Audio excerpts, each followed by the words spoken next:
I keep getting threatening letters in the mail. It all started on an otherwise ordinary Tuesday. I came home from work, dropped my keys on the kitchen counter, and grabbed the small stack of mail waiting in the box by my door. It was the usual mix of bills, advertisements, and magazine subscription I'd forgotten to cancel. But tucked in the middle was an envelope with no return address. The handwriting on the front was jagged and uneven, like it had been scrawled in a hurry. My name and address were correct, but something about the way the letters slanted made me uneasy. I tore it open, thinking it was just junk mail. Instead, I found a single sheet of paper with a short, chilling message. "Stay away from what isn't yours. You've been warned." I stared at the note, my heart pounding. What the hell was this? A prank? A mistake? I couldn't think of anything I'd done to warrant such a cryptic warning. I tossed the letter in the trash, chalking it up to someone's twisted idea of a joke. But I couldn't shake the feeling that something was wrong. The second letter arrived 2 days later. This time, the envelope was sealed with black wax, an odd detail that sent a shiver down my spine. Inside was another note, written in the same jagged handwriting. "You didn't listen. Do you think this is a game?" I dropped the letter as if it had burned me. Who was doing this? And why? I called my best friend Sarah, hoping she could talk me down from the growing sense of dread.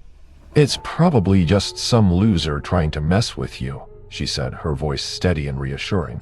"You live alone, right? Maybe they're targeting you because they think you'll scare easily." "Great," I muttered. "Now I feel even better." "Seriously, don't overthink it," she said. "If it keeps happening, call the cops. But it's probably just some stupid prank." The third letter came a week later, and this time, it wasn't just a warning. When I opened the envelope, a Polaroid fell out. It was a picture of my front door, taken from the sidewalk. The angle made it clear that whoever had sent it had been standing outside my house, watching me. Scrawled on the back of the photo were the words, "You're running out of time." My hands shook as I stared at the picture. This wasn't a prank anymore. This was a threat. I called the police that night, but they weren't much help. The officer who came to my house looked sympathetic but unimpressed. "It's probably just someone trying to scare you," he said, echoing Sarah's words. "Let us know if it escalates, but there's not much we can do without more evidence." The letters kept coming. Each one was more ominous than the last. They mentioned things about my daily routine, when I left for work, what I bought at the grocery store, the exact time I went to bed. "I see you. You can't hide. You know what you did." But I didn't know. I had no idea what they were talking about or why I was being targeted. I started sleeping with a knife under my pillow, jumping at every creak and shadow in the house. One night, I heard footsteps outside my bedroom window. I froze, clutching the knife in my hand. The footsteps were slow and deliberate, circling the house. Then came the sound of paper sliding through the mail slot in the front door. I waited, my heart pounding, until the footsteps faded into the night. Then I crept downstairs, my hands shaking as I retrieved the letter. This one was different. The handwriting was the same, but the words were longer, more deliberate. "You think you're safe in that house, but you're not. I know every inch of it. I've been inside. You can't hide from me. I'll make sure you pay for what you've done." My stomach turned as I read the last line. "You're not the first." I moved into a motel the next day, unable to stay in the house any longer. Sarah tried to convince me to stay with her, but I didn't want to put her in danger. Whoever was doing this seemed unhinged, and I didn't want anyone else to get hurt. The letters followed me to the motel. The first one was slipped under the door of my room. It was short, but chilling. "You can't run." I started digging into the history of the house, desperate for answers. What I found made my blood run cold. Years ago, before I'd bought the place, it had been the scene of a gruesome crime.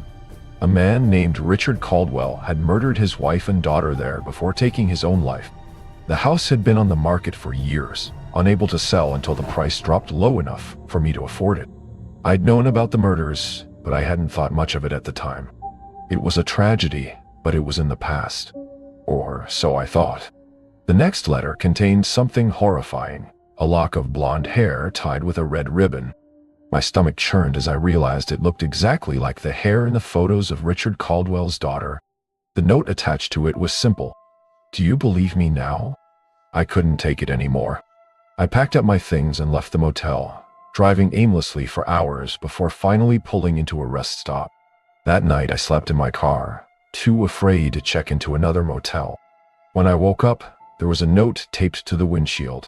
"You can't escape. I don't know how much longer I can keep running.